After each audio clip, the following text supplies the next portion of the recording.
एक बार की बात है, एक बहुत बड़ी आर्ट गैलरी ने कॉन्टेस्ट डिक्लेयर किया।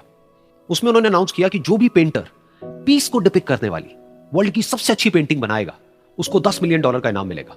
यह बात पूरी दुनिया में फैल गई और पूरी दुनिया से हजारों पेंटर्स ने अपनी अपनी पेंटिंग भेजी उस कॉन्टेस्ट में पार्टिसिपेट करने के लिए। उन हजारों पेंटिंग्स में से जो इस कॉन्टेस्ट के जजेस थे उन्होंने फाइनली 100 पेंटिंग्स को शॉर्टलिस्ट किया और उन 100 पेंटिंग्स की एक एग्जीबिशन लगाई। उस एग्जीबिशन में इन सारे पेंटर्स को तो इन्वाइट किया ही किया, साथ ही साथ मीडिया वाले भी बैठे हुए थे और मीडिया वालों के साथ हजारों लोगों की भीड़ भी जमा थी। क्योंकि प्राइज अमाउंट इतना बड़ा था तो सबका इंटरेस्ट था ये जानने में कि कौन जीतेगा, कि वो पेंटिंग कैसी होगी और कौन वो पेंटर होगा जिसको इतना बड़ा अमाउंट मिलेगा। फाइनली वो दिन आ ही गया। वहां पर सारी ही पेंटिंग्स देखने लायक थी और एक से बढ़कर एक थी। उसमें से कुछ पेंटिंग्स थी जहां पर सबसे ज्यादा भीड़ थी। जैसे एक पेंटिंग थी जहां पर एक बिल्कुल साफ पानी की नदी बह रही थी जिसके पीछे कुछ पहाड़ थे, उसके ऊपर बर्फ जमी हुई थी और पीछे से सनराइज हो रहा था। एक और पेंटिंग थी जहां पर पेंटर ने पीस को डिपिक्ट किया था फुल मून नाइट के थ्रू, यानी कि एक बिल्कुल पीसफुल लेक थी जिसका पानी बिल्कुल स्टिल था, इतना स्टिल कि उसके अंदर आप रिफ्लेक्शन देख सकते थे आसपास में जो भी कुछ था उसका, बिल्कुल एक मिरर की तरह। और बिल्कुल डार्क आसमान में कुछ तारे चमक रहे थे और एक चांद चमक रहा था। उसके अलावा एक पेंटिंग थी जिसमें बिल्कुल सफेद बादल थे, नीला आसमान था और बिल्कुल हरी हरी घास थी। यानी कि सारी ही पेंटिंग्स ऐसी जिसको देख करके ही मन शांत हो जाए।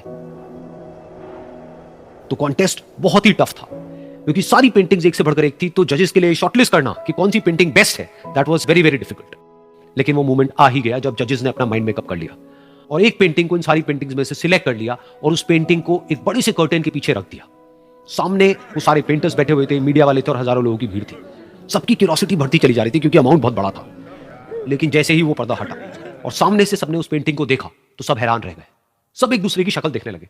किसी को कुछ समझ नहीं आ रहा था कि एक्चुअल में हो क्या रहा है, क्योंकि वो पेंटिंग जो वहां पर दिख रही थी वो दूर दूर तक शांति को डिपिक्ट नहीं कर रही थी। तो सबको लगा कि शायद उस आर्ट गैलरी से कोई गलती हुई है या जजेस से कोई गलती हुई है और किसी गलत पेंटिंग को वहां पे रख दिया है।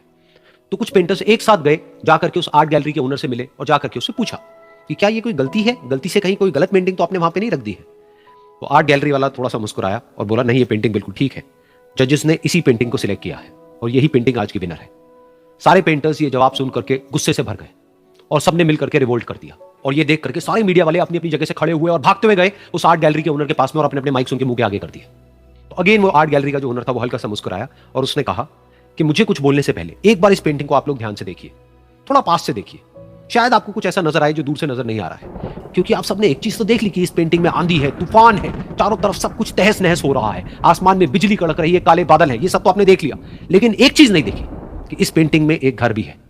उस घर में एक छोटी सी खिड़की है जहां पर एक आदमी खड़ा हुआ है। ध्यान से जाकर के देखिए, वो जो आदमी खड़ा हुआ है और बाहर देख रहा है उस घर से, उसके चेहरे पर कोई डर नहीं है बल्कि एक हल्की सी मुस्कान है, एक ठहराव है, एक सुकून है। और यही है शांति का असली मतलब। यानी कि शांति का मतलब यह नहीं है कि हमारे बाहर सब कुछ शांत है और फिर हम शांत हैं, क्योंकि वो टेम्पररी है।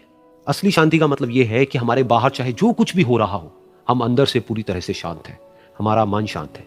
क्योंकि जिसका मन शांत नहीं है उसको चाहे आप कितनी भी सुंदर से सुंदर जगह पर ले जाकर के बिठा दो, वो वहां पर भी जाकर के दुखी ही रहेगा। लेकिन दूसरी तरफ से जिसका मन शांत है, उसके बाहर चाहे कुछ भी हो रहा हो, चाहे मौसम कैसा भी हो, चाहे उसके आसपास में सब कुछ तहस नहस हो रहा हो, तूफान हो, लेकिन वो अंदर से बिल्कुल शांत रहेगा। और यही है शांति का असली मतलब।